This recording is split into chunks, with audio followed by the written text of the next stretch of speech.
High, how are you guys? আজকে আমি আপনাদেরকে ডিজিটাল চোর দেখাবো।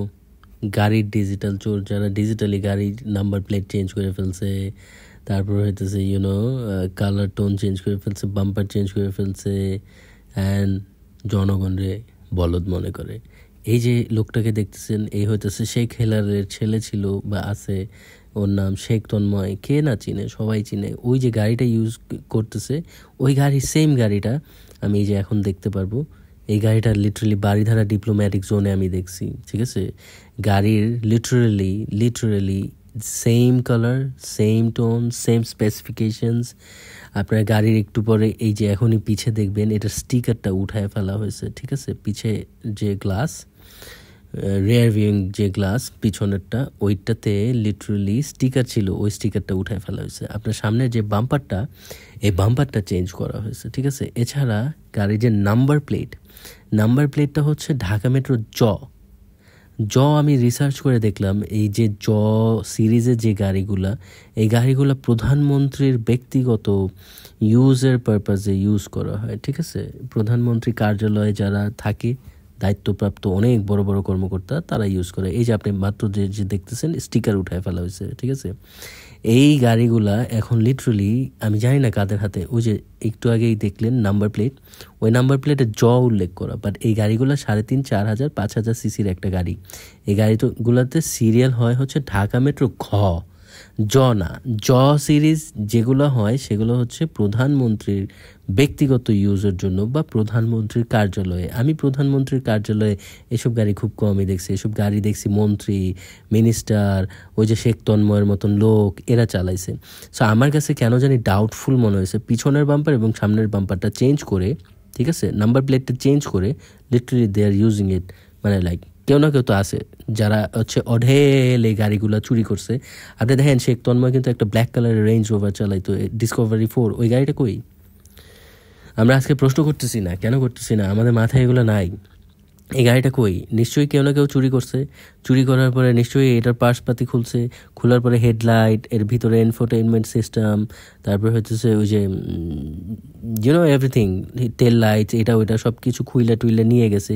আর নাহলে এটার মডিফিকেশন করে পিছনের বাম্পারটা আমি এরকম দেখি নেই, সামনের বাম্পারটা আমি এরকম দেখি নেই, কিন্তু তন্ময়ের গাড়ি কিন্তু নর্মাল ছিল, রাইট? এই গাড়ির নাম, এই বাম্পার টাম্পার যা আছে, এগুলো চেঞ্জ করে ডেফিনেটলি চালাইতে পারে। I have my doubts, I guess you guys also have your own doubts.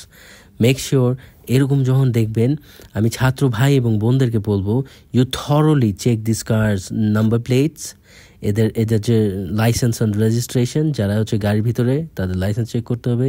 যারা হচ্ছে এই গাড়িটার কাগজপাতি, papers, tax token, fitness paper, ঠিক আছে, রেজিস্ট্রেশন, এগুলো চেক করতে হবে। এগুলো চেক করলে কি হবে, তাইলে বের হয়ে যাবে যে এই গাড়িগুলো আসলে কাদের নামে ছিল। এক একটা গাড়ি কিন্তু কম এক্সপেন্সিভ না, trust me.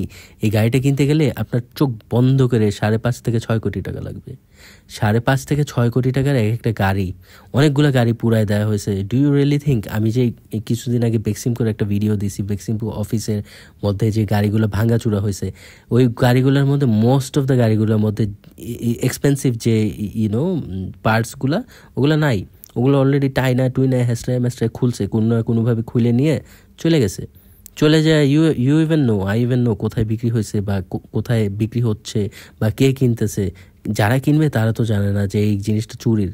So I literally request all the students and alarming citizens of this country, যারা হচ্ছে এগুলো নিয়ে কনসার্ন, ডেফিনেটলি এগুলো চেক করবেন। চেক করলে কি হবে, তাইলে আমাদের যে সম্পদগুলা, এগুলো এই ডানে বামে মানুষের হাতে, চোর বাটপার খপ্পরদের হাতে চলে যাবে না। সো আশা রাখি আমি আপনাদেরকে বুঝাইতে পারছি। অ্যান্ড আমি সবাইকে রিকোয়েস্ট করব, সাধারণ শিক্ষার্থী, সাধারণ জনগণ, আপনারা প্লিজ কনসার্ন থাকবেন and definitely look for people যারা হইতেছে এই অপকর্মের সাথে জড়িত হওয়ার ট্রাই করতেছে। আই অ্যাম সিইং থিংস যেগুলো হইতেছে আগের মতন চলে যাচ্ছে। সো এগুলো হইতেছে একটা ষড়যন্ত্র, দেশটাকে আবার একটা নষ্টের পথে নিয়ে যাওয়ার। এগুলোর থেকে এদের কাছ থেকে দূরে থাকতে হবে এবং এদেরকে শাস্তির আওতায় নিয়ে আসতে হবে। অ্যান্ড ডেফিনেটলি আপনারা আমাকে ক্ষমার দৃষ্টিতে দেখবেন এবং নিশ্চয়ই মহান আল্লাহ রাব্বুল আলামিন আমাকে মাফ করে দেবেন কোনো ভুল ত্রুটি বেয়াদবি করে থাকলে। সো আজকের জন্য এটাই।